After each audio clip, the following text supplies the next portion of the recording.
Hello साथियों, आप सभी को मेरा प्यार भरा नमस्कार। सभी साथियों का इस YouTube चैनल पर हार्दिक स्वागत, अभिनंदन। साथियों, आप जैसा कि देख रहे हैं टाइटल कि इस सेशन में अपन प्रमुख कृषि क्रांतियाँ यानी कि कौन कौन सी कृषि से संबंधित क्रांति हुई है, उन क्रांतियों के बारे में पूरे डिस्कशन के साथ में अध्ययन करने जा रहे हैं। तो साथियों, इस सेशन की शुरुआत करने से पहले आपसे एक छोटी सी गुजारिश करना चाहता हूं कि आपने अभी तक इस चैनल को सब्सक्राइब नहीं किया है तो पहले इस चैनल को सब्सक्राइब करें। साथियों, बेल आइकन को अवश्य प्रेस करें ताकि ऐसे ही कोई लेटेस्ट वीडियो का नोटिफिकेशन आपको तुरंत मिल सके।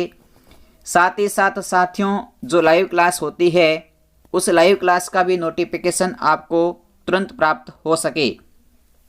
इसी के साथ साथियों, यदि आपको ये सेशन पसंद आए तो अधिक से अधिक इस सेशन को शेयर करना और साथ ही साथ आपका अमूल्य प्यार लाइक के रूप में इनकी इस वीडियो को लाइक करके अवश्य देना। देखिए साथियों, आपके मन में कोई प्रकार का विचार या कोई प्रकार का भाव उत्पन्न हो रहा है तो साथियों हमें कमेंट के दौरान ज़रूर आप कमेंट करें कि आपके मन के भाव इस सेशन से संबंधित क्या रहे या क्या है। चलिए शुरुआत करते हैं आज के इस सेशन की। तो देखिए, सबसे पहले अपन पढ़ेंगे इसमें हरित क्रांति, इनकी पहली क्रांति पढ़ने जा रहे हैं वो है अपनी साथियों हरित क्रांति। तो हरित क्रांति का संबंध है वो खाद्यान्न उत्पादन से था। इनकी जो हरित क्रांति थी साथियों, उसका संबंध था वो खाद्यान्न उत्पादन से था और इस क्रांति से गेहूं और धान इनकी गेहूं और चावल की खेती में या पैदावार में बहुत अच्छी वृद्धि हुई थी। यानी कि इस हरित क्रांति के दौरान गेहूं और धान की फसल को बढ़ावा मिला था।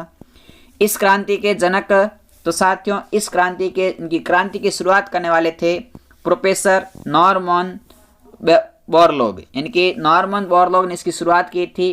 भारत में इस क्रांति के जनक की बात करें तो साथियों भारत में इस क्रांति के जनक थे वो थे MS स्वामीनाथन। यानी कि अपने हरित क्रांति का संबंध किससे है, इसके क्या परिणाम रहे और इसके कौन जनक है। तो साथियों इस सेशन में अपन जितनी भी क्रांतियां पढ़ेंगे इन क्रांतियों में से किसी भी प्रतियोगी परीक्षा की बात करें तो उसमें एक सवाल 100% देखने को मिलता है। तो साथियों देखिए, अगले इनकी क्रांति के बारे में अपन डिस्कस करते हैं। तो अपनी सेकेंड क्रांति है वह श्वेत क्रांति। देखो साथियों, कुछ क्रांतियां ऐसी है जिसके नाम से ही अपन सीधा संबंध बता सकते हैं। तो श्वेत क्रांति दूध सफ़ेद और सफ़ेद क्रांति का संबंध हो गया दुग्ध उत्पादन से, यानी कि दूध उत्पादन से संबंधित है साथियों ये क्रांति। इसकी शुरुआत 1964-65 में हुई थी और इसको आगे जाकर के साथियों इसका नाम था उसको ऑपरेशन फ्लड रखा गया। यानी कि ऑपरेशन फ्लड कह दें या श्वेत क्रांति कह दें, दोनों एक ही बात है। और साथियों इसके जनक की बात करें तो इसके जनक थे श्वेत क्रांति के जनक डॉक्टर वर्गीज कुरियन। इनकी श्वेत क्रांति के जनक डॉक्टर वर्गीज कुरियन थे।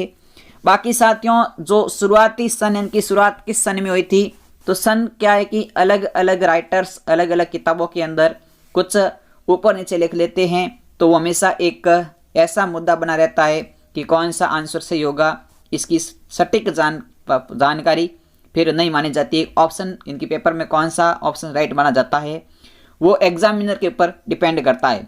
तो मैं यहाँ पर सन इसलिए नहीं बता रहा हूँ, कुछ लिखे हुए सन ने बता देता हूँ, लेकिन साथियों सन अलग अलग बुक के अंदर अलग अलग रहेंगे तो आप थोड़ा सा इसका विशेष ध्यान रखें। देखो साथियों आगे बढ़ते हैं। तो अगली क्रांति है गुलाबी क्रांति। और गुलाबी क्रांति का संबंध किससे है तो आपके सामने बहुत ही सटीक इसका जो संबंध है वो साथियों प्याज और झींगा मछली से उत्पादन के संबंधित है। यानी कि कुल मिला के गुलाबी क्रांति का संबंध यदि कह दें तो एक हिसाब से साथियों आप मांस से संबंधित भी क्रांति से बता सकते हैं। और भारत विश्व का सबसे बड़ा, इनकी सबसे अधिक झींगा मछली का यदि उत्पादन होता है विश्व में तो होता है अपने भारत के अंदर होता है। झींगा मछली सबसे अधिक कौन से देश में उत्पादित होती है तो साथियों वो अपना भारत देश है। इस क्रांति के जनक की बात करें तो जो अपनी गुलाबी क्रांति है इस क्रांति के जनक दुर्गेश पटेल है। यानी कि आपको साथियों विशेष तौर से क्रांति का संबंध किससे है, उसके परिणाम क्या है और उसका जनक कौन है, 3 फैक्ट आपको क्रांति के बारे में याद रखने हैं। साथियों देखिएगा, अपन आगे बढ़ते हैं तो अगली अपनी क्रांति है वो है नीली क्रांति। अब नीली क्रांति, आपको नीली क्रांति, नीला रंग आपको पता है साथियों पानी का है, यानी तो आपको सीधा सीधा पता चल जाएगा कि नीली क्रांति, पानी का संबंध, पानी में रहती है मछली तो मत्स्य उत्पादन से संबंधित है साथियों, वो अपनी नीली क्रांति है। अब नीली क्रांति का जो तथ्य इनके संबंध था वो तो मछली उत्पादन थे, उस उत्पादन से है, लेकिन साथियों इसमें क्या परिणाम रहे थे, तो 2013-14 में भारत में 95.8 लाख टन जो मछली है वो भारत में उत्पादित होती थी और भारत विश्व का दूसरा सबसे बड़ा देश बन गया था मछली उत्पादन की श्रेणी से। इसके बाद में इसके जनक की बात करें तो मछली जो है इनकी नीली क्रांति है, तो नीली क्रांति के जो जनक है वो साथियों आपके अरुण कृष्णन, इनकी अरुण कृष्णन नीली क्रांति के जनक माने जाते हैं। आगे देखिए तो अगली क्रांति है सुनहरी क्रांति।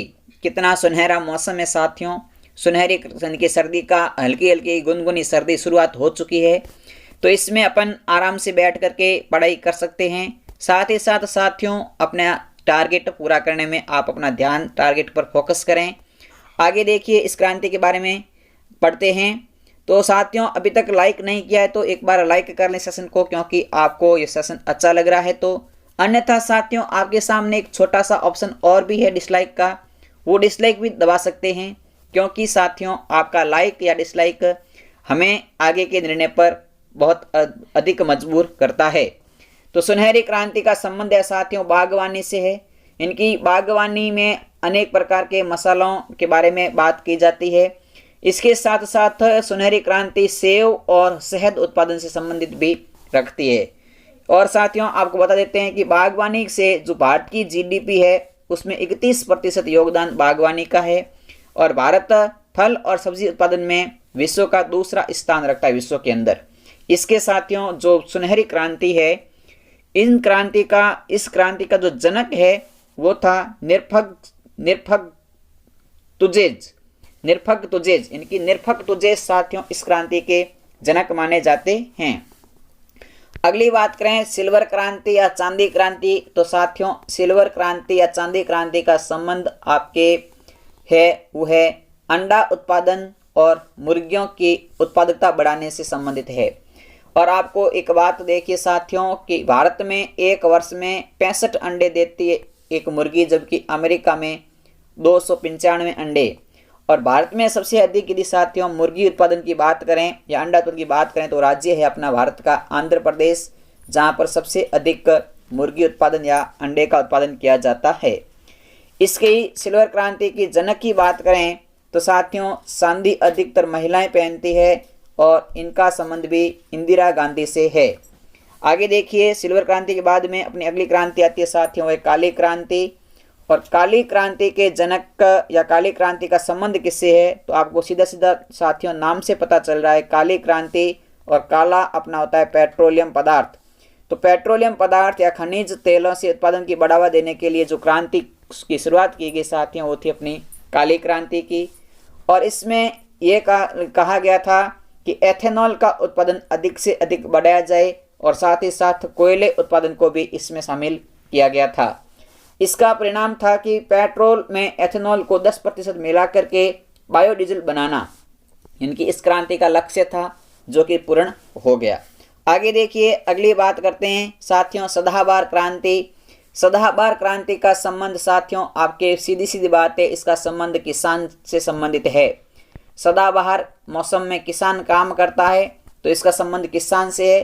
और किसान का संबंध तो देख लीजिए कि मिट्टी को उनकी मिट्टी की उपजाऊता को देख लें, या किसान को लोन दिलाने से संबंधित हो, या रेन वाटर हार्वेस्टिंग सिस्टम हो, या कृषि शोध कार्य हो, इनको बढ़ाने के लिए सदाबहार क्रांति की शुरुआत की गई। और इस क्रांति का लक्ष्य था कि देश को पूरी तरह से खाद्यान्न निर्भर बनाना। और साथियों आप सबको पता है कि भारत एक कृषि प्रधान देश है।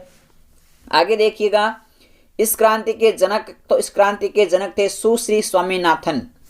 अगली क्रांति की बात करते हैं तो अगली क्रांति साथियों आपकी है पीली क्रांति, और इसका संबंध है वो खाद्यान्न, तेल और तिलहन फसलों से है। साथ ही साथ भारत में साथियों देखा जाए तो भारत तिलहन के मामले में एक आत्मनिर्भर देश बन चुका है। और इस क्रांति के जो पीली क्रांति के जनक की बात करें तो सैम पित्रोदा इसके पीली क्रांति के जनक है साथियों। अगली क्रांति देखिए इंद्रधनुषी क्रांति, और इंद्रधनुषी क्रांति में साथियों आपको पता है कि इसमें 7 रंग होते हैं, और 7 रंग होते हैं। इसका मतलब इसमें साथियों हरित क्रांति, पीली क्रांति, नीली क्रांति, लाल क्रांति, गुलाबी क्रांति, भूरी क्रांति, धूसर क्रांति, जो भी क्रांतियां हैं उन सबको साथ में लेकर के चलने का लक्ष्य रखा गया है। साथ ही साथ जुलाई 2000 में नई कृषि नीति लागू की गई थी, और उसी कृषि नीति का नाम इंद्रधनुषी क्रांति रखा गया है। तो साथियों आज के सेशन में अपने कुल मिलाकर के जो क्रांतियां पढ़ी इसके बारे में अपने पूरा डिस्कस किया।